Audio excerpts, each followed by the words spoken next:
성경 내용이 우리가 알고 있는 종교라는 것과 많이 달라서 우리가 생각하는 어떤 신의 섭리와 많이 달라서 오히려 이해하기가 어려운 것 같아요. 그렇기 때문에 힘든 일을 사람들에게 시키면서 그걸 오래 꾸준히 잘하면 복을 받아, 이런 가르침이 더 말이 되는 것 같이 들리죠.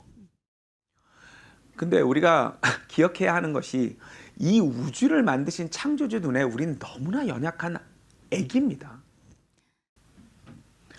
하지만 사랑의 짝으로 만든 이상 선택할 수 있는 기회를 주시려고 이렇게 힘든 시간들을 보내시게 한 거죠. 사랑이 넘치시지만 동시에 완벽하게 정의로우시기 때문에 이렇게 하실 수밖에 없었습니다. 선택할 기회는 주시지만 미래를 내다보시고 우리가 잘못 선택할 걸 아시기 때문에 우리를 살려주실 방법을 또 본인이 마련해 놓으신 겁니다. 그래서 다행히 우리가 하고 이해할 수 있는 방법이 부모를 생각하는 겁니다. 물론 부모님이 없이 혹은 부모님의 사랑 없이 큰 분들도 많이 있을 겁니다. 하지만 그런 분들조차도 이상적인 부모님이 어떻다라는 생각은 안에 가지고 있습니다. 성경을 인간을 괴롭히는 책이 아니라 부모가 자식에게 쓴 편지로 봐야 합니다.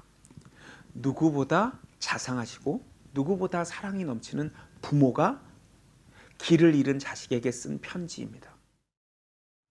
결론은 부모님이 뭔가를 다 해놓으셨다는 거예요. 뭐를 하라고 하는 게 아니라 뭘 다 해놓으셨다는 거예요. 근데 이 부모님이 해놓으신 걸 받아들이려면 먼저 자기가 할 수 없다는 걸 알아야 돼요. 그래서 그 수많은 율법을 주신 겁니다. 이걸 모르고 이 똑같은 성경을 믿는다고 하는 기독교인들이 법 지키기를 아직도 하고 있습니다. 어떤 장소에 십자가를 걸어놓고 성경을 공부한다고 하면서 계속 열심히 착하게 살아야 천국에 가는 줄 알고 있어요. 그 새하늘 새 땅이라는 완벽한 아름다운 세상에 가는 방법은 딱 하나입니다. 그것이 세미나 두 번째 강의, 하나님의 약속입니다. 이렇게 내 맘대로 안 되는 몸을 가지고 살아가는 우리가 감히 어떻게 완벽한 세상에 가냐고요. 딱 하나, 약속 받아서. 그래서 성경이 앞에 39권은 구약이라고 하고 뒤에 27권을 신약이라고 하는데 이 약자가 다 약속할 때 그 약자입니다. 자, 그러면 하나님이 해놓으셨다는 그 약속이 뭔지 보도록 하겠습니다. 하나님의 나라는 나라이기 때문에 법이 있습니다. 이 법을 모르고 갈 수는 없습니다. 어떤 외부 사람이 일본 시민권자가 되고자 한다면 일본 법을 알아야 됩니다. 자기 생각대로 일본 시민이 되려면 이런 걸 해야 될 것 같아. 그래서 자기가 열심히 준비해서 딱 공항에 내렸는데 법이 그렇지 않다는 거예요. 그럼 못 들어가는 거예요. 어떤 나라의 시민이 되고자 한다면 그 나라 법대로 하는 겁니다. 자기 생각대로 하면 못 들어가요. 그래서 오늘은 우리가 법을 찾아보는 시간입니다. 너무나 많은 사람들이 교회를 다니면서 법에 관심이 없어요. 그러면 심지어 교회를 다녀도 지옥에 갑니다. 오늘 오신 분 중에 교회 다니시는 분들도 있지만 자기가 왜 천주교를 안 가고 기독교를 가는지, 기독교 중에서는 왜 침례교가 아니라 장로교를 가는지 몰라요. 모르고 다녀요. 그러면 큰일 납니다. 읽어보도록 하겠습니다. 詩編119編93節から94節155節。私は常にあなたの諭しを忘れません。あなたはこれをもって私を生かされたからです。私はあなたのものです。私をお救いください。私はあなたの諭しを求めました。救いは悪しき者を遠く離れている。彼らはあなたの定めを求めないからです。 교회는 평생 다녔어. 성경은 끼고 다녔어. 침례는 받았어. 근데 법을 알아? 법을 아나요? 아까 말씀드렸다시피 하나님이 우리를 마음대로 넣어주실 수 없는 이유는 정의로우셔서 그렇습니다. 완전히 완벽히 정의로우십니다. 근데 그 정의가 우리 이 부족한 인간들이 생각하는 정의랑은 차원이 다릅니다. 읽어보도록 하겠습니다. エゼキエル書18章29節。ローマ人への手紙9章14節。主の行いは正しくないという。私の行いは果たして正しくないのか。正しくないのはあなた方の行いではないか。神のそばに不正があるのか。断じてそうではない。 그러니까 우리 인간들 눈에 볼 때는 우리 인간들 눈으로 볼 때는 이 세상이 공평하지 않죠. 전혀 안 공평합니다. 누구는 건강하게 태어났는데 누구는 태어날 때 너무 아프게 태어나요. 누구는 부자로 태어났는데 누구는 너무 가난하게 태어나요. 근데 하나님이 공평하신 이유는 하나입니다. 하나님은 한 명 한 명 그 상황에 맞춰서 평가하십니다. 하나님은 너무 위대하셔서 한 명 한 명이 다 어떤 환경에서 어떻게 태어나서 어떻게 자란지 다 아시고 거기에 맞춰서 평가하십니다. 그래서 몸이 아프게 태어났거나 가난한 집에서 태어났거나 자기를 괴롭히는 부모님 밑에서 자랐다면 하나님이 아주 조그만 것에도 어마어마한 상을 주십니다. 저는 건강하게 태어났고 엄마 아빠의 한없는 사랑 밑에서 컸거든요. 그리고 지금 이 세상에서도 많은 걸 누리고 있기 때문에 제가 여기서 여러분들께 아무리 이렇게 열심히 해도 저는 별로 큰 상을 못 받습니다. 몸이 아프게 태어나셨나요? 아니면 힘든 환경에서 자라셨나요? 잘 오셨어요. 한 명 한 명에 맞춰서 평가를 하신다는 증거 중에 하나가 성경에는 하나님을 만나서 하나님의 이 약속을 들을 기회가 없었던 사람, 뭐 어렸을 때 불의의 사고로 일찍 세상을 떠난 아이라던가 혹은 역사적으로 시대적으로 공간적으로 복음을 들을 기회가 없었거나 아니면 지적 장애가 있어서 장애인이어서 못 알아듣거나 이런 분들은 다 천국에 갑니다. 새하늘 새 땅에 그냥 갑니다. 그래서 여기 보면 뭐가 옳고 그르고 뭐가 옳고 그른지 판단할 수 없는 아이들은 하나님 약속의 땅에 들어간다고 이렇게 다 설명이 되어 있습니다. 읽어보도록 하겠습니다. 使徒行伝17章30節。新明記1章39節。神はこのような無知の時代をこれまでは見過ごしにされていたが、今はどこにおる人でも皆悔い改めなければならないことを命じておられる。その日にまだ善悪をわきまえないあなた方の子供たちがそこに入るであろう。私はそれを彼らに与える。彼らはそれを所有とするであろう。 그렇기 때문에 지금 이 자리에서는 그러면 누구는 그러면 이 아이는 그러면 저 할머니는 이러실 필요가 없습니다. 그냥 우리가 정확하게 알지는 못하지만 아무튼 뭔가 공평하시구나 이렇게 믿으시면 됩니다. 지금 이 순간에 집중해야 될 대상은 여러분 자신입니다. 자, 지금부터 하나님의 법을 정확하게 설명드리겠습니다. 모든 사람은 언젠가 심장이 멈춥니다. 딱 죽습니다. 그 뒤에는 심판이 있는데 그 심판의 기준은 우리가 아까 1강에서 말했듯이 죄가 아주 조그만 거 하나만 있어도 지옥입니다. 예. 그걸 영원한 사망이라고 합니다. 그래서 이 마지막 죽음 전에 하나님의 법을 깨닫고 영생을 얻어야 하는 것입니다. 그렇기 때문에 이 하나님의 법에 의하면 우리 중에 누구도 천국에 못 가는 것입니다. 그게 우리 모두의 똑같은 출발선입니다. 우리 중에는 남들보다 착하게 살아온 사람들도 있고 남들보다 못된 짓을 많이 한 사람도 있습니다. 여러분, 너무나 후회하는 일을 저질렀어도 상관없습니다. 오늘 남들보다 정말 착하게 살았어도 죄송하지만 상관없습니다. 이 죄짓게 만드는 몸을 가지고 있는 이상 똑같습니다. ヘブル人への手紙9章27節、ヤコブの手紙2章10節、ローマ人への手紙6章23節。そして一度だけ死ぬことと死んだ後裁きを受けることとが人間に定まっているように、律法をことごとく守ったとしてもその一つの点にでも落ち度があれば全体を犯したことになるからである。罪の支払う報酬は死である。 제가 여기 사람이라는 단어에 동그라미를 쳐놨죠. 왜?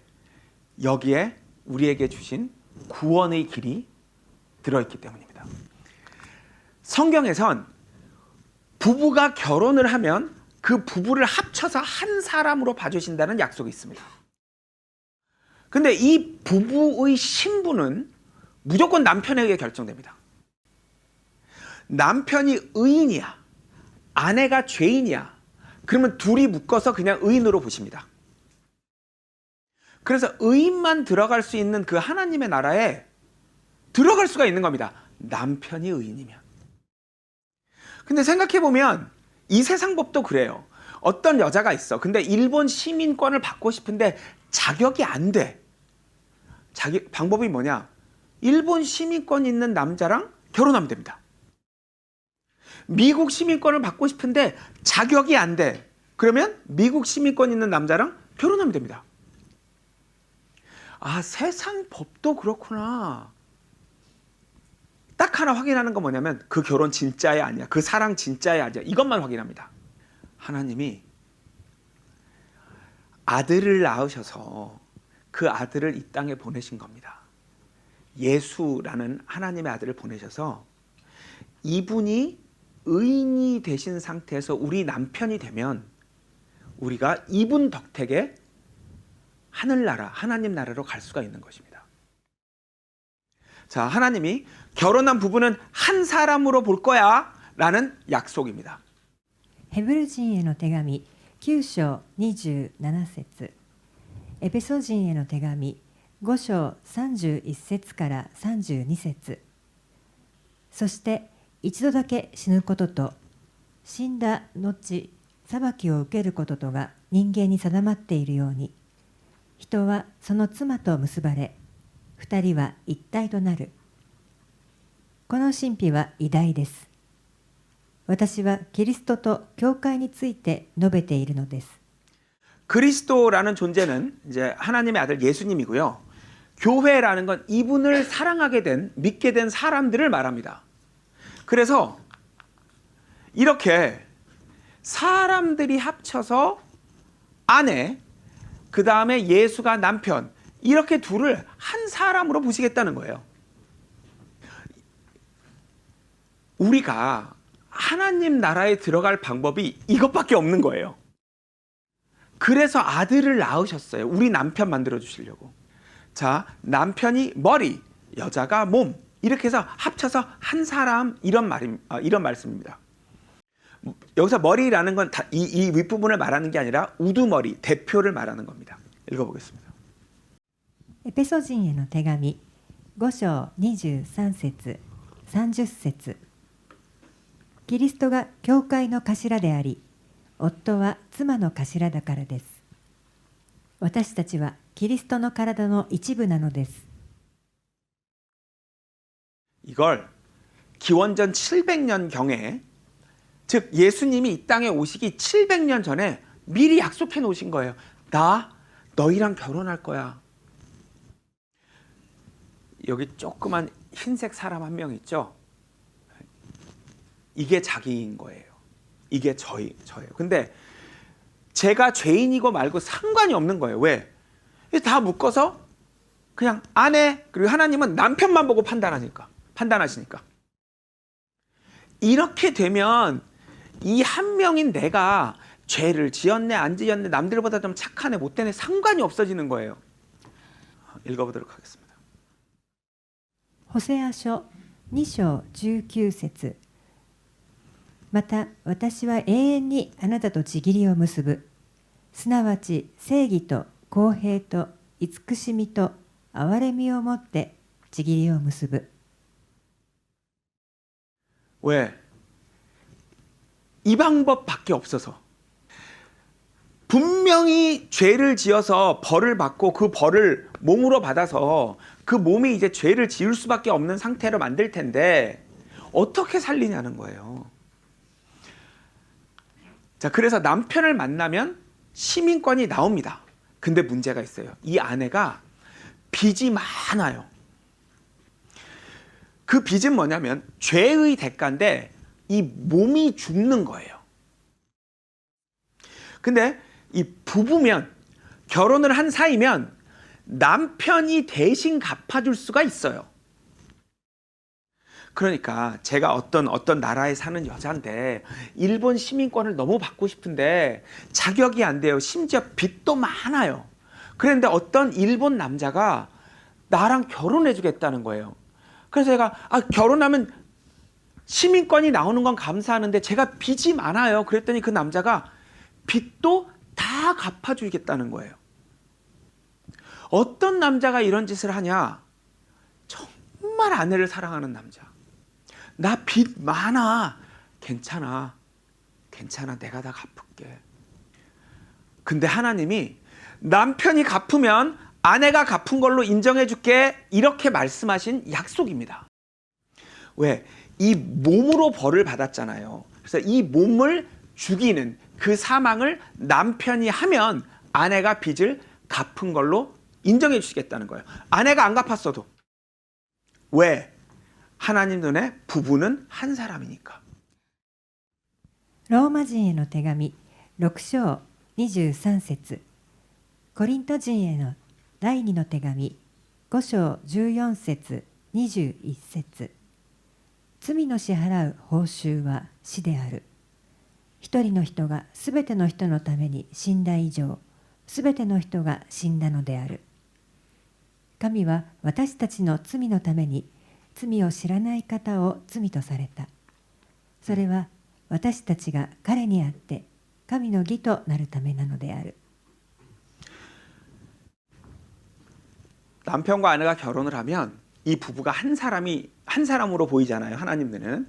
그 사람의 이름이 뭐냐? 남편 이름을 그대로 땁니다. 그래서 이 부부의 이름도 예수입니다. 일본도 결혼하면 아내 성이 남편 성으로 바뀌죠.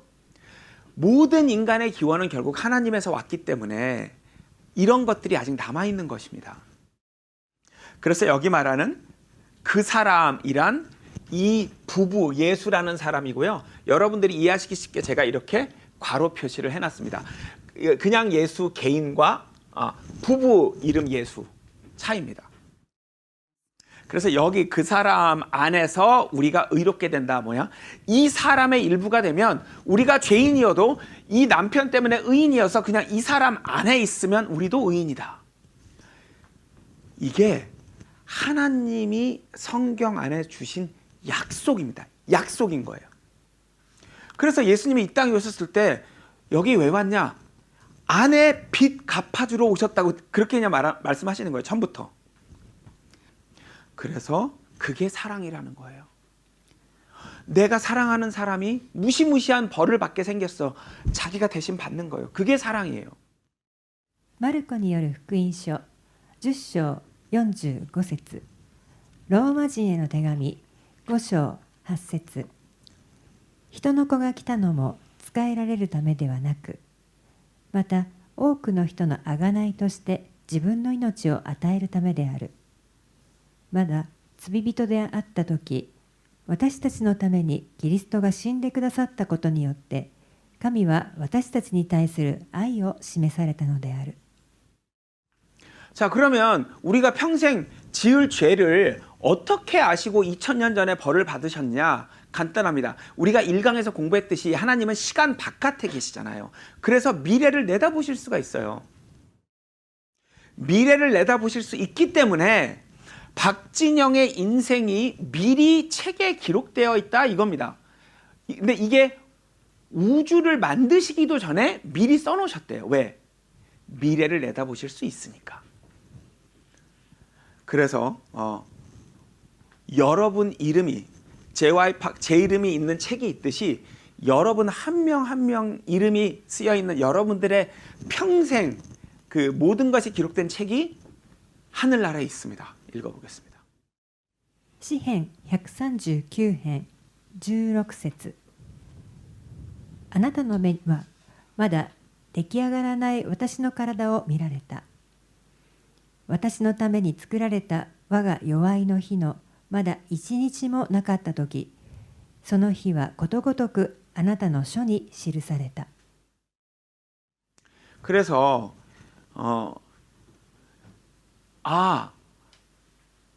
우리가 태어나서 죽을 때까지 우리가 내릴 선택들을 다 미리 보셨구나 이렇게 생각하시면 됩니다. 하나님이 써놓으신 대로 우리가 따라서 사는 게 아니라 우리가 자유롭게 내린 선택들을 미리 보신 것뿐이에요. 절대로 착각하시면 안 됩니다. 하나님이 써놓으신 대로 우리가 사는 게 아니라 우리가 자유의지로 내리는 선택들을 미리 내다보시고 쓰신 것뿐이에요.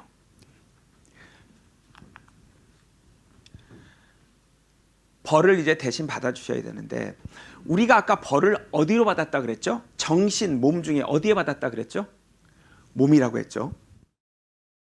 그래서 이렇게 못된 짓을 막 하도록 유혹하는 이런 몸을 갖게 된 게 우리가 받은 저주인데 예수님이 바로 그 저주를 본인이 받으셔서 오셨다는 거예요. 그래서 우리가 매일매일 너무나 많은 유혹을 느끼잖아요. 나쁜 짓을 막 순간적으로 하고 싶은 유혹을 느끼잖아요. 그게 저주받은 벌받은 몸이어서 그렇거든요. 하나님의 아들이 그런 몸으로 이 땅에 오셨다는 거예요. 創世記3章17節ガラテヤ人への手紙3章13節ローマ人への手紙8章3節命じた木から取って食べたので地はあなたのために呪われキリストは私たちのために呪いとなって私たちを立法の呪いからあがない出してくださった。神は御子を罪の肉の様で罪のために使わし肉において罪を罰せられたのである。 자, 이 제일 위의 구절은 인간이 처음으로 죄를 지었을 때 인간의 몸이 벌을 받은 저주를 받은 그 사건을 말하는데 우리가 1강 때 봤었죠. 그렇게 똑같이 몸을 만드셔서 이 땅에 오셨다 이겁니다. 원래 이 아들 하나님이 낳으신 이 아들은 원래 몸을 가지고 태어나셨어요. 왜? 우리 대신 몸으로 벌을 받으시려고. 하나님께서 우리 정신에 벌을 주시면 우리가 못 살아나잖아요. 그러니까 정신은 벌을 주시지 않고 몸만 주셨단 말이에요. 그래놓고 이 벌을 대신 받게 하시려고 몸이 있는 아들을 낳으셔서 이 아들이 벌을 대신 받게 하시는 거예요. 근데 원래 아버지 하나님 안에 있다가 밖으로 나오신 분이거든요.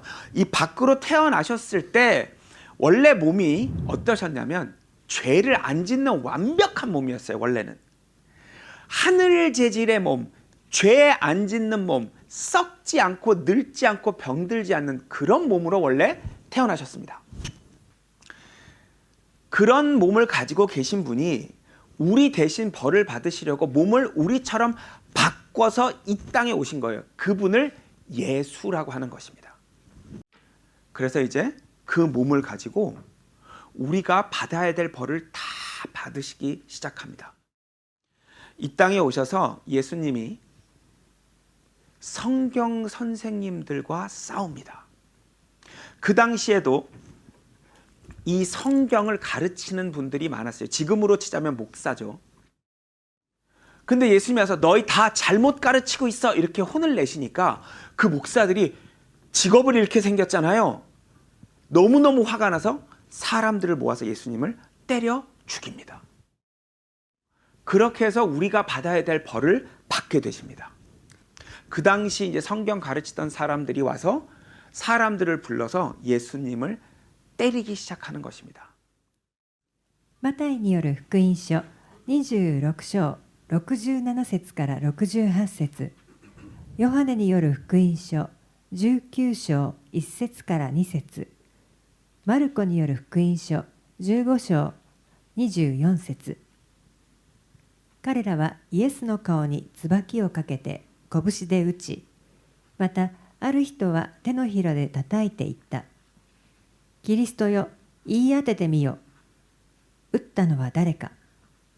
イエスを捕らえ、鞭で打たせた。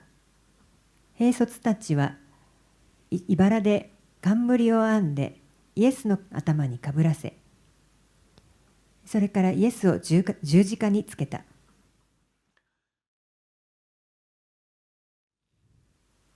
하나님은 모든 걸 아들을 통해서 만드셨다 이렇게 되어 있습니다. 그래서 시편 139편에 보면 모든 인간이 엄마 뱃속에 있을 때 그 인간을 만든 것은 이 아들 하나님, 예수로 오시는 그분이 우리 모두를 만드셨다고 되어 있습니다.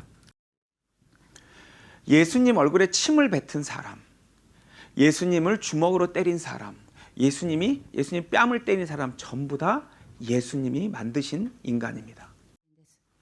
예수님을 때리는 그 주먹도 예수님이 만드셨습니다. 예수님을 뺨을 때린 그 손바닥도 예수님이 만드신 손입니다. 자기 자식이 자기를 때린다고 생각해 보세요. 예수님이 이제 이사야서 53편에 보면 체격이 굉장히 작고 왜소했다고 되어 있어요.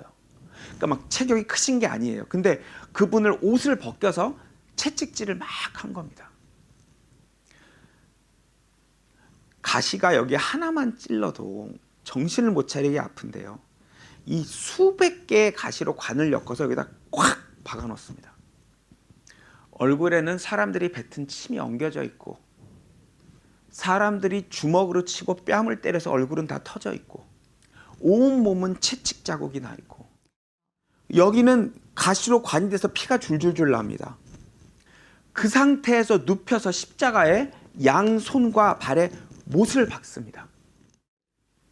예수님은 30살까지 직업이 못 박는 목수였습니다. 그럼 미래를 아시는 예수님께서 못을 박으실 때마다 무슨 생각을 했을까요? 아버지가 그 아들 하나님 예수님한테 못 박는 일을 시키신 이유는 잊어버리지 말라는 겁니다. 네가 거기 왜 갔는지. 그 상태에서 이렇게 십자가를 세워서 딱 세우는 순간 체중이 손에 실리면서 발이 다 찢어집니다. 이 모든 내용이 예수님 오시기 전에 구약 성경, 즉 앞에 있는 39권은 예수님 오시기 전에 기록된 책이고 뒤에 있는 27권은 예수님 오신 후에 기록된 책이거든요.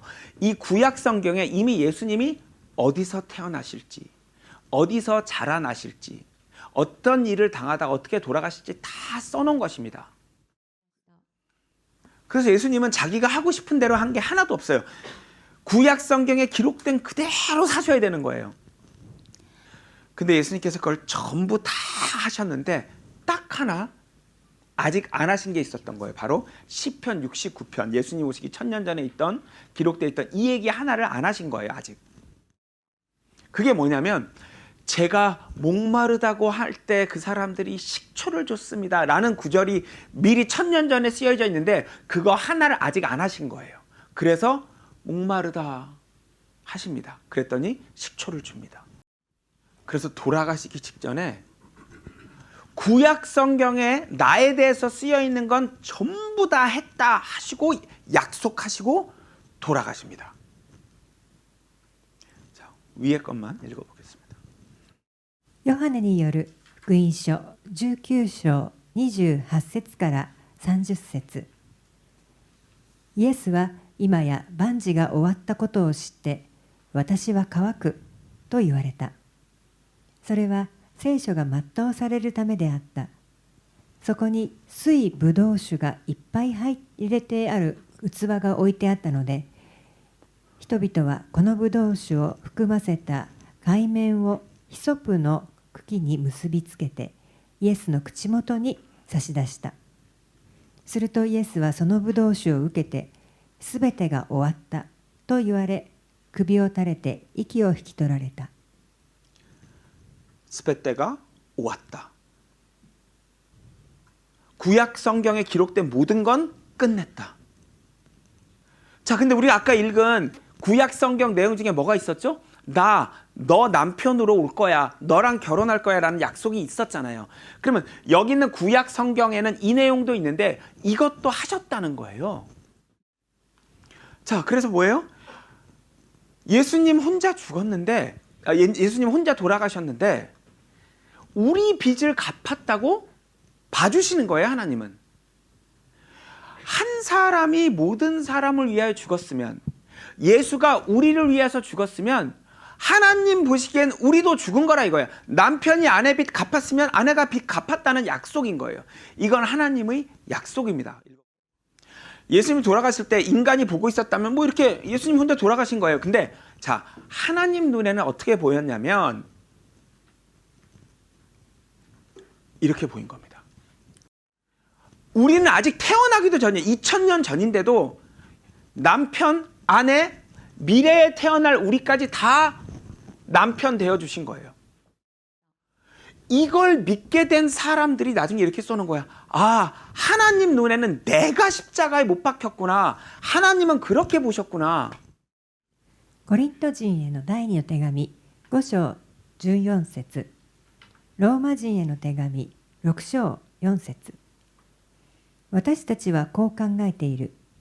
一人の人がすべての人のために死んだ以上、すべての人が死んだのである。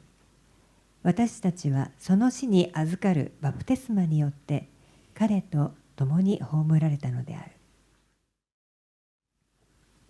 아니 우리가 예수님하고 죽은 적이 없는데, 우리 태어나기 2000년 전인데, 근데 하나님은 미리 이렇게 보신 거예요. 우리가 평생 할 모든 나쁜 일, 모든 죄의 벌을 미리 받게 하신 거예요. 예수님이 십자가 돌아가실 때 하나님은 여러분이 이렇게 벌을 받은 걸로 보신 거예요. 그 약속이에요. 우리 이 죄짓게 만드는 이 몸을 가진 우리는 십자가에서 죽었다 이렇게 약속하시는 거예요. 네.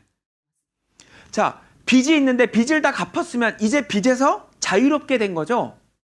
우리가 죄를 짓는데 죄값을 누가 대신, 벌을 다 대신 받았어. 그럼 죄로부터 자유롭게 된 거죠. 역시 다시 한번 내가 하나님 눈에는 이렇게 십자가에서 벌을 받은 걸로 되어 있구나 라고 보는 겁니다.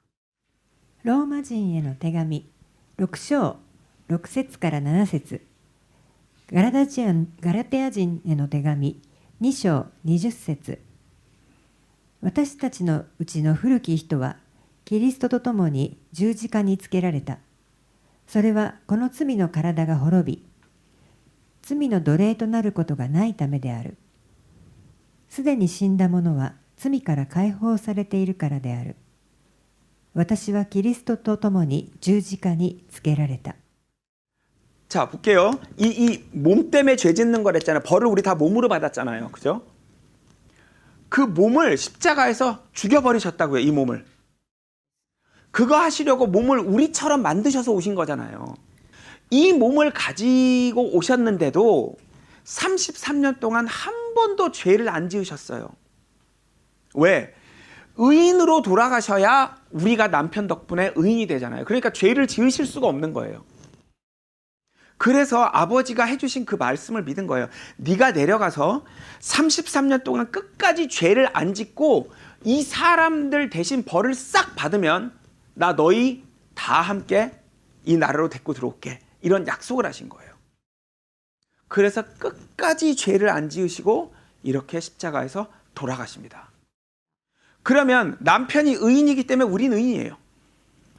빚은 또 남편이 다 갚아줬습니다. 벌은 남편이 다 받아줬습니다. 그래서 이 몸뚱아리는 십자가에서 이렇게 죽어버렸다는 겁니다. 이때까지 우리가 잘못한 모든 거, 앞으로 잘못할 모든 게 몸 때문이잖아요. 근데 그 몸을 십자가에서 이렇게 죽여버리셨다고요. 그 어마어마한 고통을 대신 다 받으신 거예요. 죄값을 다 치렀기 때문에 죄로부터 자유롭게 됐다는 겁니다. 우리가 빚을 갚은 게 아니고요. 그냥 남편이 되셔서 그냥 갚아주신 거예요. 여기서 끝이 아닙니다. 아까 지옥 얘기를 했었죠. 우리 원래 지옥에 가야 되잖아요. 대신 가셨어요. 3일 밤 3일 낮.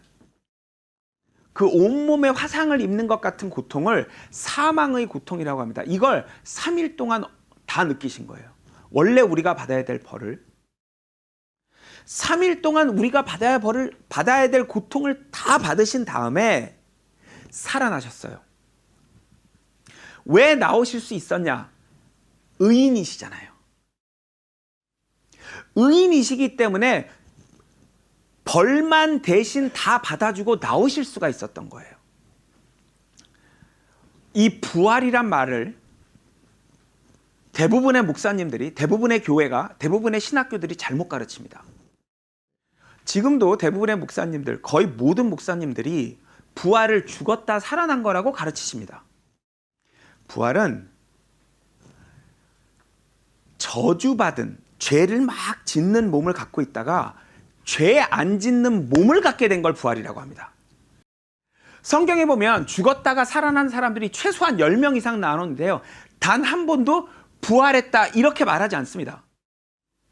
이 중에 한 번쯤은 저 사람 부활했다, 그 사람이 부활했다 이렇게 쓸만한데 절대 그렇게 표현하지 않습니다. 왜? 부활은 죄 안 짓는 몸을 갖게 되는 의미를 갖고 있기 때문입니다. コリント人への第一の手紙15章13節35節42節44節もし死人の復活がないならばキリストもよみがえられなかったであろう。しかしある人は言うだろう。どんなふうにして死人がよみがえるのか、どんな体をしてくるのか。死人の復活もまた同様である。朽ちるものでまかれ、朽ちないものによみがえり、肉の体でまかれ、霊の体によみがえるのである。 영적인 몸이라고 하면 우리 안에 있는 양심, 그걸 만드는 게 영이거든요. 이 하나님에게로 사람을 끌고 가는 그 영 같은 몸이라는 거예요. 그래서 몸도 좋은 일을 시키는 그런 몸입니다. 그래서 부활은 몸에 관한 이야기구나. 그래서 이 10명이 넘는 사람들이 죽었다 살아났어도 원래 죄 짓는 그 몸으로 들어갔기 때문에 부활했단 말을 안 하는 겁니다. 딱 한 분, 예수님만 부활하셨다고 하신 이유는 원래 죄 안 짓는 완벽한 자기 몸으로 바뀌셨기 때문입니다. 십자가까지는 우리처럼 막 죄 짓게 만드는 그런 몸을 이겨내셨고 딱 마지막으로 죄값을 다 치르신 후에 지옥에 갔다가 나오실 때는 원래 죄 안 짓는 완벽한 그 몸으로 돌아가신 겁니다. 몸이 바뀌었기 때문에 부활하셨다고 한 겁니다. 그래서 이 땅에 오실 때 원래는 이런 몸이셨는데 죄 안 짓는 하늘 재질의 완벽한 몸이셨는데 우리와 같은 몸으로 바꿔서 오셔서 33년 동안 그렇게 죄를 짓도록 유혹을 해도 끝까지 죄를 안 짓고 돌아가시고 죄값을 다 치르시고 이 몸을 십자가에서 못 박아 버리신 후에 다시 원래 몸으로 지옥에서 나오신 겁니다. 우리가 죄를 몸 때문에 짓기 때문에 몸이 죄 안 짓는 몸으로 바뀌지 않는 한 하늘나라에 못 들어갑니다. 그래서 예수님께서 이 몸으로 오셔서 이 몸을 죽이시고 원래 죄 안 짓는 완벽한 몸으로 돌아가신 겁니다. 겉으로 보기에는 똑같이 생겼지만 성질이 달라진 겁니다. 못자국 그대로 남아있고 창자국 그대로 남아있지만 성질이 바뀌어 있었습니다. 왜? 그래야만 부활했다고 말할 수 있기 때문입니다. 예수님이 부활하셨다 그 말은 뭐예요? 아, 이제 완벽한 몸으로 돌아가셨구나 이 말입니다. 근데 우리에게 주시는 약속이 뭐냐? 남편이 이렇게 됐으면 아내도 이렇게 됐다는 겁니다. ローマ人への手紙6章5節もし私たちが彼に結びついてその死の様に等しくなるならさらに彼の復活の様にも等しくなるであろう。 자, 우리랑 합쳐서 한 사람으로 보시기 때문에 남편에게 일어난 일은 그냥 아내에게 일어난 겁니다. 우리가 태어나기 2000년 전인데도. 남편이 의인이었어. 죄를 안 졌어. 끝까지. 그럼 우리 죄 안 진 거예요. 그래도 빚이 있으면 하나님 나라에 못 들어가죠. 빚도 남편이 다 갚은 거예요. 맞고 죽고 지옥까지 남편이 다 갔기 때문에 이제 빚은 없어요. 그래도 또 죄 지을 확률이 있잖아요. 그래서 죄를 지을 확률이 없는 몸으로 바뀌어버린 거예요. 인간 눈으로 봤을 때는 그냥 예수님 혼자 돌아가시고 예수님 혼자 부활하신 거죠. 하지만 하나님 눈으로 보시기엔 하나님은 이렇게 보신 거예요. 자, 그 다음에 부활하셔서 제자들에게 이걸 설명하시고 하늘나라로 올라가셔서 하나님 우편에 앉으셨다고 되어 있습니다. 使徒行伝1章9節コロサイ人への手紙3章1節こう言い終わるとイエスは彼らの見ている前で天に上げられ雲に迎えられてその姿は見えなくなった。そこではキリストが神の右に座しておられるのである。 자, 하나님이 오른편에 보면 예수님이 앉아 계세요. 그러면 누구도 같이 앉아 있는 걸로 보여요? 우리도. エペソ人への手紙2章5節から6節コリント人への第一の手紙12章27節罪過によって死んでいた私たちをキリストと共に生かしキリストイエスにあって共によみがえらせ共に天上で座につかせてくださったのである。あなた方はキリストの体であり一人一人はその死体である。 자, 이 괄호 쳐져 있는 그리스도 예수는 이분 그리스도 한 분을 말하는 게 아니라 부부를 말하는 겁니다. 그래서 그리스도 예수, 이건 이 부부의 이름입니다. 이 부부를 한 사람으로 보시니까. 그래서 그 중에 우리는 그 몸이고 지체니까 그냥 남편이 있으면 무조건 아내는 그 옆에 있는 겁니다. 요 하얀색 사람 한 명이 우린데요. 요 한 명이 착하게 살고 못되게 살고가 상관이 있을까요? 그냥 하나님 옆에 예수님이 앉아 있으면 같이 앉아 있네. 그냥 이렇게 약속해 주시는 거예요. 그냥 너희를 함께 내 옆에 앉혀놨다. 너희가 착하게 살면 앉혀줄게가 아니라고요. 앉혀줄게라는 미래가 아니라 앉혀놨다는 과거예요. 끝난 거예요.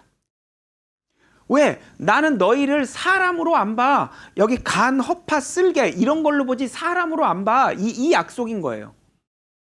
아니, 예를 들어보자고요. 박진영이 천국 가게 되는데 박진영 간만 따로 지옥에 갈 수가 있어요?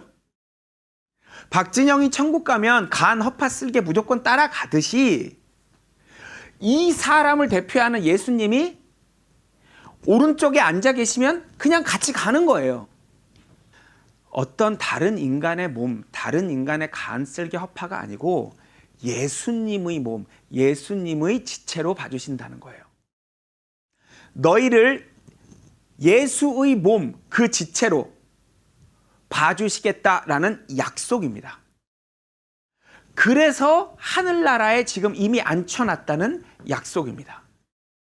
그래서 이 약속이 중요한 거지 우리가 뭘 하느냐가 중요한 게 아니에요. 분명히 성경에 쓰여 있는 약속입니다. 이 얘기를 해주시려고 이 책을 인간에게 주신 겁니다. 이 얘기 해주시려고 주신 거예요. 뭐 착하게 살아 나쁜 짓 하면 지옥 가 천국 이런 게 아니고요. 그냥 이 얘기 해주시려고요. 스베 때가 오았다. 우리가 착하게 살아서 천국 못 가요. 그냥 하나님이 다 해놓으신 거예요. 왜? 원래 우리 아버지니까. 아빠들은 원래 그래요. 어떻게 자기 자식이 벌을 받아 죽게 생겼는데 그걸 내버려둬요? 자기가 대신 맞죠. 그냥 성경이란 책은 얘들아 벌 내가 다 대신 받았어 이 약속이에요. 그게 성경이에요. 다 이루었다. 그 얘기요. 그 약속. 뭘 다 이루었냐면요. 너희가 벌을 받아야 되는데 지옥에 가야 되는데 내가 대신 벌을 받았고 내가 대신 지옥에 갔으니까 걱정하지 마. 왜? 아버지니까. 그래서 이건 종교가 아니에요. 뭐 빌고 무릎 꿇고 뭐 기도 이런 게 아니라고요. 그냥 우리 진짜 아버지가 우리에게 준 편지입니다. 내가 대신 벌 받았으니까 너희 다 벌 받은 거야. 난 그렇게 봐. 약속. 아, 예수님이 돌아가실 때 내가 죽은 거구나. 이 죄 짓는 몸뚱아리는 십자가에서 죽었구나.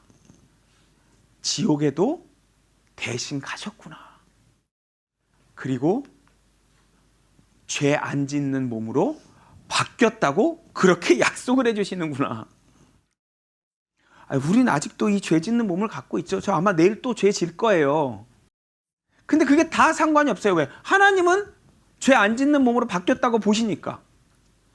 하늘에 앉아있는 거로 이미 정하셨으니까. 이게 성경입니다. 이걸 믿고 못 믿고의 문제만 있지 뭐 착하게 살고 못하게 살고 이런 거랑 상관이 없습니다. 이걸 믿는 게 참 쉽지 않죠. 왜? 너무 비현실적이어서. 왜? 우리 생각하고 너무 달라서. 아니 차라리 여기서 제가 막 숙제를 드리면 1년 동안 뭐 10년 동안 뭘 하면 천국에 갈 수 있습니다. 이러면 믿어지는데 그냥 끝났다고 하니까 이게 이상한 거예요. 그래도 이게 아 그렇구나 라고 믿어지신 분이 있다면 그건 거듭나신 겁니다. 그 누가 와서 아니야 아직 끝난 거 아니야 너 지금부터 잘못하면 지옥 가라고 겁줘도 이거 성경에 쓰여 있는데 뭐 다른 사람이 여러분한테 뭐라고 하건 말건 성경에 이 구절이 있는 이상 끝난 거예요. 하나님이 약속하신 건데 이게 사실로 믿어진다 안 믿어진다만 중요한 거지 다른 사람이 뭐라 그런 건 상관없어요. 자, 이 오늘 세미나를 한 우리 모임을 천열매들이라고 하는데요. 어떤 종교단체가 아니고 그냥 제가 만든 이름이에요. 뭐 이름이 하나 필요해서. 왜 기존에 있는 이 많은 교회에 안 가고 따로 만들었냐면요. 지금 있는 교회 중에 많은 교회가 가짜 교회여서 그래요. 물론 많은 교회 중에 진짜 교회도 가끔 있습니다. 있긴. 우리 교회만 진짜 교회다 절대 그렇지 않습니다. 그러면 지금부터 제가 진짜 교회랑 가짜 교회 구분하는 방법을 가르쳐 드릴게요. 성경에는 완전하고 완벽한 믿음이 있다고 말하고 있습니다. 뭐냐면 이게 진짜로 와 진짜네 하나님은 날 진짜 여기 앉혀놓으셨다고 약속해 주시네 그러면 난 살았구나 라고 정말 믿어지는 그 믿음이 있고 또 하나는 뭐냐면 믿는데 안 믿어져 잘. 이 두 가지 믿음이 있거든요. 이 두 가지 믿음을 구별하면 진짜 교회예요. 이 약속이 믿는데 불안해 이러면 아직 거듭난 게 아니라고 말을 해줘야 되는데 목사님이 거듭나지 않았으면 괜찮아 원래 믿음은 그렇게 불안한 거야 하고 거듭났다고 말해줘요. 인간의 믿음이라는 게 있어요. 자기 믿음이. 인간의 믿음으로는 이걸 절대로 완벽하게 믿을 수 없어요. 어떤 분은 난 믿어지는데 하신다면 그건 하나님이 믿음을 선물로 주신 거예요. 그걸 성경에서는 예수 그리스도의 믿음이라고 부릅니다.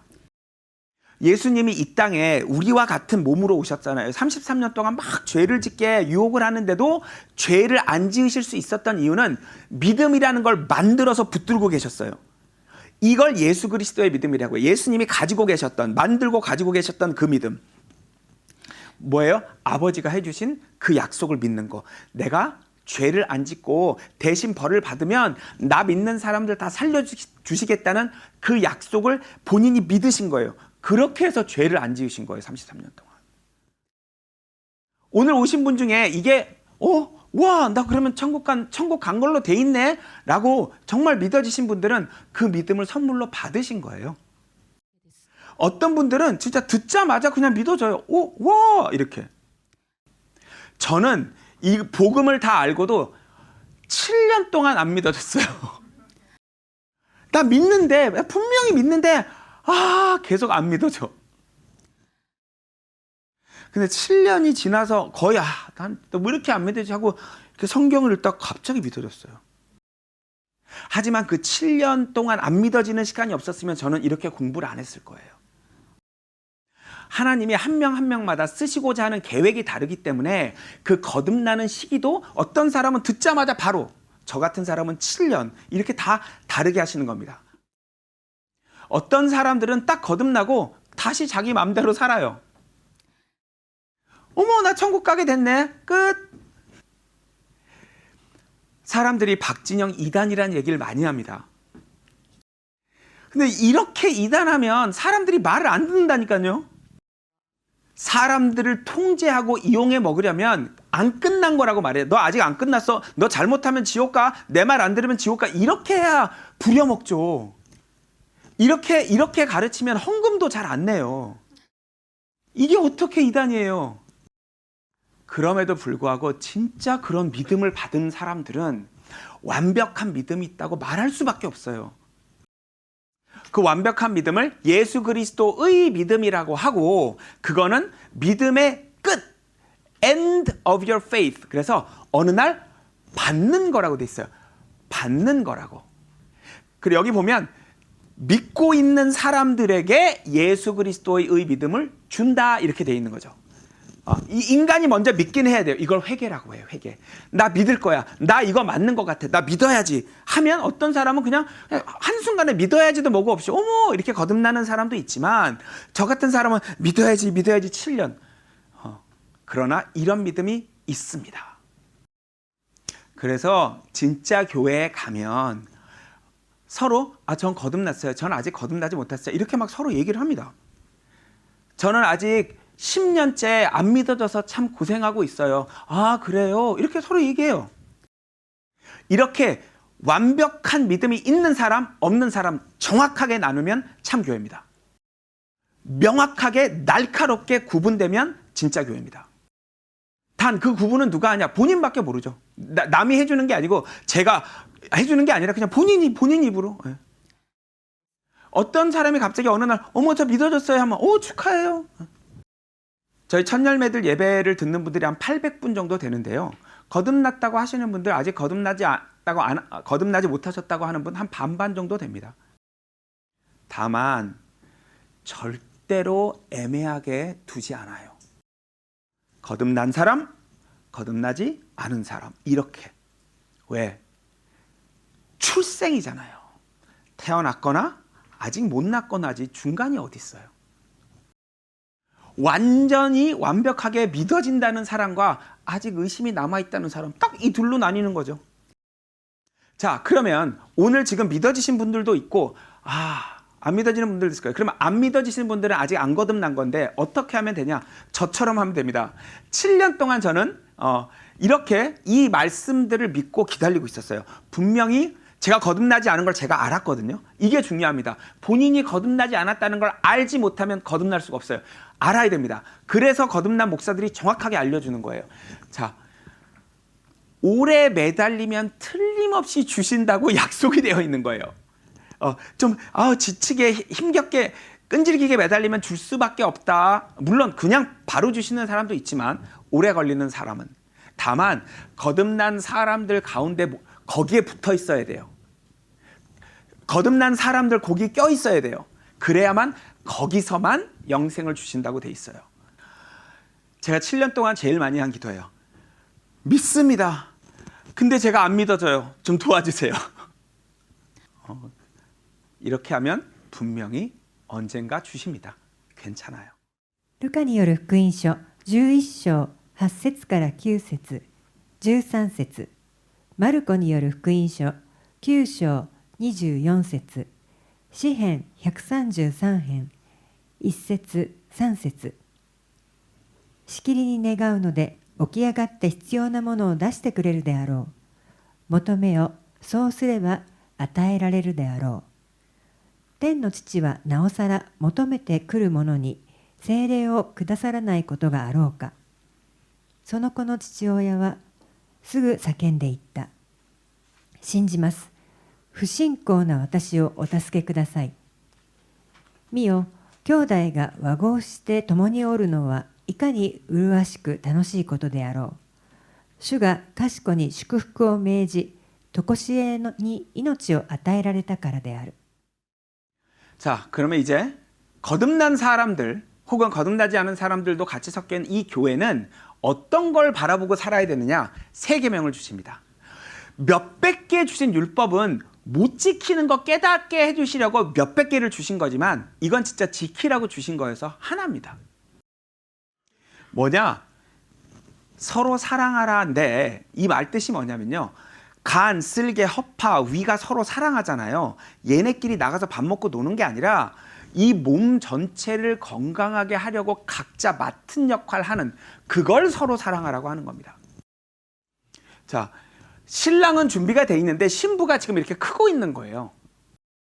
어떻게 크냐면 자꾸 거듭나는 사람이 늘어나면 크는 거예요. 아기가 크려면 어떻게 돼요? 위, 간, 허파, 쓸개가 다 열심히 일해야 크잖아요. 우리가 전부 다 역할을 맡아서 열심히 해야 계속 사람들이 거듭나요. 자, 여기에 들어가면 하나님이랑 화해하는 거거든요. 원래는 죄인이어서 하나님이랑 원수였다가 딱 예수 몸의 지체가 되는 순간 화해하시는 거거든요. 그래서 화해한 사람들, 너희 다른 사람들도 하나님하고 화해시켜. 그게 일이에요. 그게 서로 사랑하라는 계명이에요. 오늘 이 자리 왜 마련했냐면요. 저는 하나님하고 화해가 됐어요. 왜 여기 안에 들어가서. 여기 화해된 사람들이 여러분들 중에 아직 화해 안 된 사람들 화해시키려고 이 자리에 하는 거예요. 그걸 화해시키는 직분이다라고 합니다. ヨハネによる福音書13章34節コリント人への第2の手紙5章18節新しい戒めをあなた方に与える。互いに愛し合いなさい。神はキリストによって私たちをご自分に和解させ、かつ和解の務めを私たちに授けてくださった。 자, 우리는 그리스도 남편 통해서 화해한 거예요. 우리는 화해할 자격이 없는데 남편 옆에 붙어서 화해가 된 거예요. 그래서 이 남편에 대해서 전해야 되는 거예요. 예수에 대해서. 우리 가운데 안 보이는 우리들의 무의식을 연결해주는 어떤 힘을 성령이라고 합니다. 그게 아버지의 영이 밖으로 나오셨는데 이 영이라는 걸 우리 가운데 두셔서요. 다 우리가 어떤 역할을 하게 해주세요. 간, 허파, 쓸개, 눈 이런 역할을 다 하게 해주시는 거. 이걸 성령이라고 합니다. 이 역할을 하면서 살 때는 하나님하고 연결되어 있는 거고요. 저도 거듭났지만 제가 어느 날 내가 하고 싶은 거 하고 있으면 이때는 하나님이랑 단절됩니다. 순간적으로. 그래서 여기서 보면 그 역할을 할 때 살아있다라는 말은 그 역할을 할 때 너 연결되어 있다. 이런 약속입니다. 자, 여러분들이 보실 때는 제가 보이잖아요. 제가 앞에서 막 이렇게 설명하고 있으니까. 그런데 통역해 주시는 분들 두 분 있죠. 이거 자료 만들어 주시는 분 있죠. 저 뒤에서 이거 또 송출해 주시는 분 있죠. 의자 놓은 분 있죠. 음식 준비하신 분 있죠. 이게 안 보이는 사람들이 다 일하는 거예요. 저는 그냥 앞에서 이 역할만 하는 거고요. 이게 다 역할이 있다는 거예요. 이 중에 이 역할들 중에 상이 제일 적은 역할이 이 역할입니다. 앞에서. 왜? 칭찬받잖아요. 사람들에게 칭찬받는 역할은 하나님 별로 상을 안 주세요. 티 안 나는 힘든 일, 굳은 일 하는 사람에게 상을 많이 주신다고 되어 있어요. 그래서 하나님이 멋있는 거예요. コリント人への第一の手紙12章6節11節ローマ人への手紙8章13節働きは主々あるが一つの同じ御霊の働きであって御霊は思いのままにそれらを各自に分け与えるのである。もし肉に従って生きるならあなた方は死ぬほかはないからである。しかし霊によって体の働きを殺すならあなた方は生きるであろう。 자, 살았다는 건 연결되어 있는 거니까 이 끝에 있는 사람을 저라고 해봅시다. 그럼 제가 지금 이럴 땐 살아있어요. 연결돼 있죠. 근데 제가 나가서 갑자기 딴 생각하고 딴짓하고 있어. 그러면 이렇게 됩니다. 순간적으로 하나님하고 단절되어 있는 거예요. 이걸 순간적으로 단절됐다 그래서 죽어있다고 해요. 그래서 하루 종일 저는 살았다 죽었다 살았다 죽었다 살았다 죽었다를 계속 반복하고 있는 겁니다. 그래서 이렇게 제가 제 마음대로 하나님 일을 안 하고 살 때도 죽어 있긴 하지만 그건 이제 순간적으로 피가 안 통하는 거지 이렇다고 떨어져 나가는 건 아닙니다. 우리 왜 치실 같은 거 하면 순간적으로 피 안 통해서 검어지는 그런 거죠. 순간적으로 소통이 안 된다 이런 얘기를 순간적으로 죽었다고 하는 겁니다. 자, 착하게 살고 못되게 사는 거랑 천국 지옥은 상관이 없습니다. 그럼에도 불구하고 여러분들이 저를 보시면 제가 그래도 열심히 올바르게 살려고 하는 사람이잖아요. 왜 그런지 설명을 드릴게요. 착하게 사는 것과 천국과 상관이 없다는 걸 전하려고 착하게 살아요. 왜? 착하게 살아야 내 말을 들어줄 테니까. 천국 가려고 착하게 사는 게 아니에요. 착하게 사는 거랑 천국이랑 상관없다는 걸 전하려고 착하게 살아요. 물론 이제 우리가 거듭난 사람들은 다 이미 하늘나라에 앉아 있는 거기 때문에 지옥엔 절대 안 갑니다. 다만 그리스도의 심판이라고 우리끼리 모여서 간, 쓸개, 허파, 위 따로 이제 하나님이 칭찬을 다르게 해주십니다. 상속을 똑같이 안 해주고 상속이 달라요. 상속분이. 이건 칭찬과 책망만 있지 지옥엔 안 갑니다. 그래서 세상과 함께 정죄는 받지 않는다. 이게 지옥 가는 겁니다. 세상과 함께 정죄를 받지 않기 때문에 잘못 살면 징계라는 걸 받습니다. 거듭난 사람은 절대로 지옥에 안 가기 때문에 살아있는 동안에 벌을 받는데 그 벌에는 약하고 병들고 사업이 안 되고 뭐 그죠? 집이 좀 잘못되고 이런 것들이 있는 겁니다. 그 징계 중에 하나님이 아무리 혼내도 계속 말을 안 들으면 죽이십니다. 근데 죽여서 천국에 데려가십니다. 그러면 하나님을 위해서 뭘 해드리고 가야 되는데 빈손으로 가게 됩니다. 우리가 너무 사랑하고 존경하는 분 집에 만나러 가면서 빈손으로 가실 거예요. 근데 계속 죄를 지면 빈손으로 가게 됩니다. 그리고 천국에 가서 그 받을 수 있는 그 어마어마한 칭찬을 조금밖에 못 받습니다. 이때 칭찬은 이 세상 칭찬이랑 다릅니다. 이때 칭찬 받으면 기분이 너무 좋잖아요. 그 상태로 영원합니다. 그 기분이 사라지지 않아요. 자, 이게 여러분들께 전해드린 복음입니다. 자, 이게 믿어지면 지옥엔 절대 못 간다는 얘기인데 그러나 여러분들이 조심해야 될 게 하나 있습니다. 성경에는 거듭난 사람도 예수님이 우리 벌을 대신 다 받았다는 걸 믿었어도 지옥에 갈 수 있다는 구절이 있습니다. 거듭난 사람은 지옥에 갈 수 있는가? 자, 우리가 이때까지 배운 내용은 뭐예요? 절대 못 간다. 벌을 받을지언정, 몸이 아프고 죽을지언정 지옥에는 안 간다. 이게 우리가 이번 세미나에서 배운 거죠. 그런데 성경에는 아니야. 너 거듭났다고 안심하지 마. 거듭난 사람도 아주 심하게 죄 지면 지옥 갈 수 있어 라고 쓰여 있습니다. 지옥에 갈 수 있다는 얘기도 거듭난 사람은 지옥에 갈 수 없다는 얘기도 둘 다 똑같이 아브라함이라는 같은 사람을 예로 들고 있어요. 자, 먼저 우리가 이번에 배운 거죠. 거듭난 사람은 거듭난 사람은 절대로 지옥에 못 가. 천국 가는 건 믿음만 있으면 돼. 행동이랑 상관없어. ローマ人への手紙4章2節5節もしアブラハムがその行いによって義とされたのであれば彼は誇ることができよう。しかし神の見前ではできない。働きはなくても不信心なものを義とする方を信じる人はその信仰が義と認められるのである。 근데 똑같은 아브라함을 얘기하면서 야고보는 아브라함 봤지? 믿음만으로 되는 거 아니야? 행동까지 똑바로 해야 천국 가는 거야? 그래야 의롭게 돼? 이렇게 쓰여 있습니다. 만약에 여러분들이 이걸 모르시고 그냥 돌아가셔서 누가 이걸 보여주면 깜짝 놀라시겠죠. 아마 역시 목사 라이센스가 없는 가수에게 들으면 안 돼 이렇게 생각하셨을 거예요. 그게 아닙니다. 자, 성경은 시대를 나누고 있어요. 시대를. 하나님이 한 명 한 명에게 맡기신 역할이 다르듯이 시대마다도 맡기신 역할이 다릅니다. 유대인들의 시대라고 하는 시대가 있고요.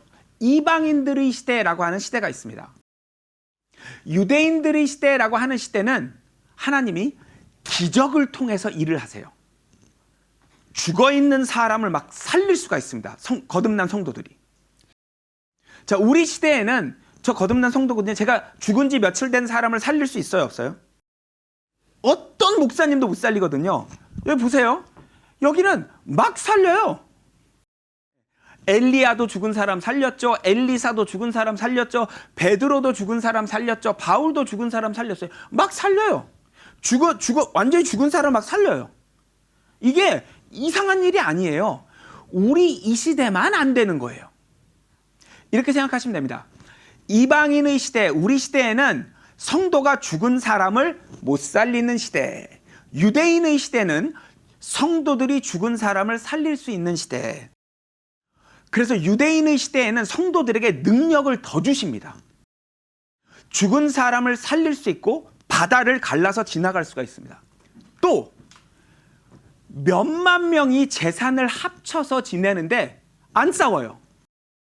그래서 여기 보면 거듭난 사람들은 교제 안에만 있으면 죄도 안 지을 수가 있어요. 우리랑 너무 다르죠. 이때 사람이 몇만 명이거든요. 여러분, 몇만 명이서 재산을 합쳐서 같이 사는데 안 싸울 수가 있을까요, 지금?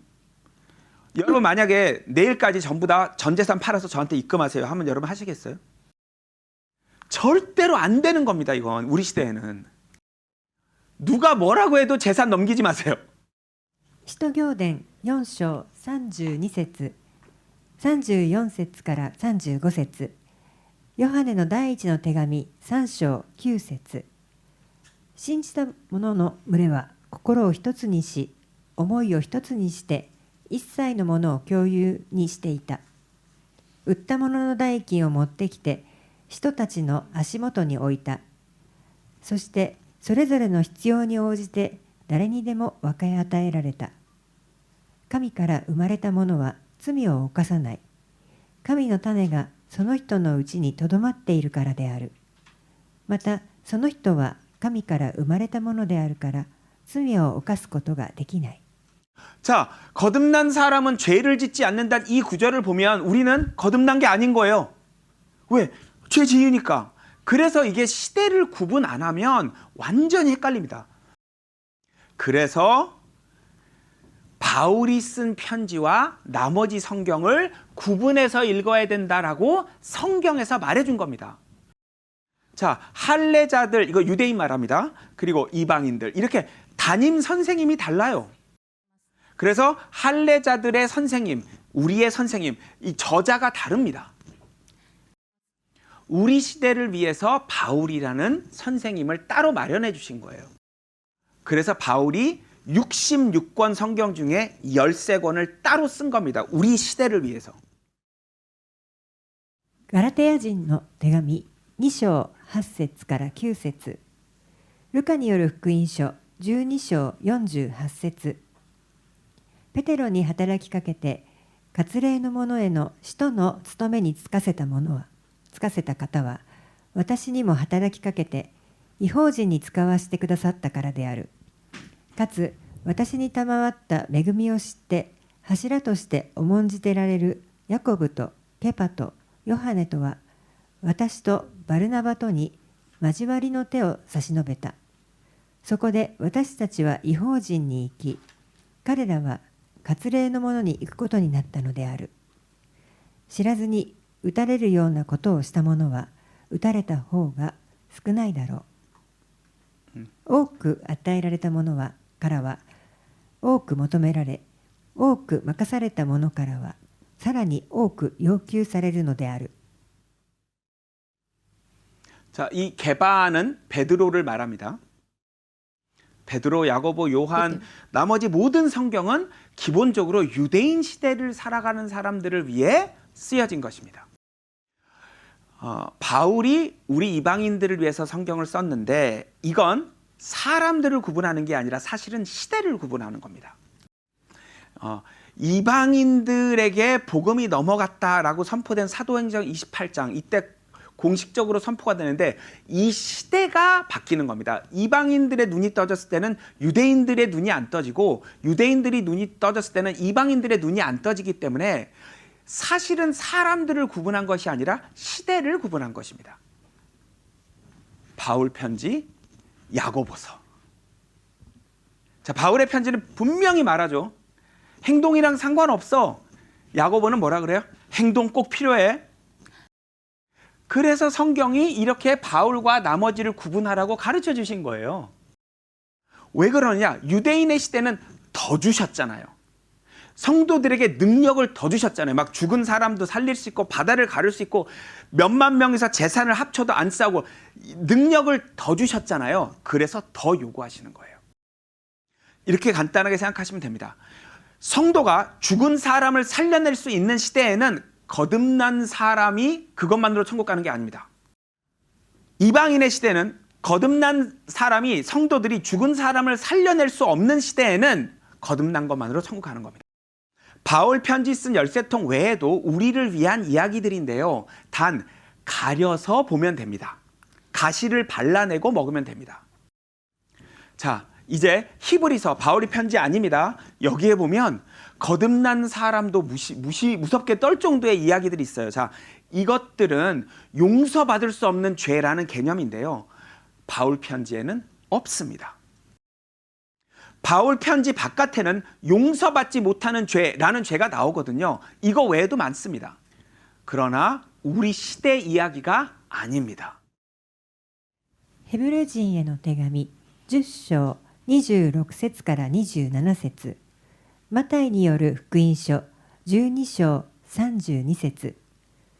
もし私たちが真理の知識を受けた後にも故意に罪を犯し続けるとすれば、罪のための生贄にはもはや残っていません。ただ残っているのは審判と敵対する者たちを焼き尽くす激しい火とを恐れつつ待つことだけです。また人の子に対して言い逆らう者は許されるであろう。しかし聖霊に対して言い逆らう者はこの世でも来たるべき世でも許されることはない。 너무 무섭죠? 우리 시대 이야기가 아닙니다. 성도들이 죽어 있는 사람을 살릴 수 있을 때 적용되는 얘기입니다. 성도들이 바다를 가르고 지나갈 수 있을 때 적용되는 얘기입니다. 자, 바울의 편지로 돌아오겠습니다. 이미 하나님 옆에 앉혀 있다. 끝. 이 약속을 탁 붙드시고 이게 믿어지시면 그걸로 거듭나신 겁니다. 이 약속이 나한테 하신 약속이구나라고 믿어진다면 누구도 그 약속을 깰 수 없습니다. 이게 이번 세미나에서 여러분들께 전해드리고 싶었던 이야기입니다.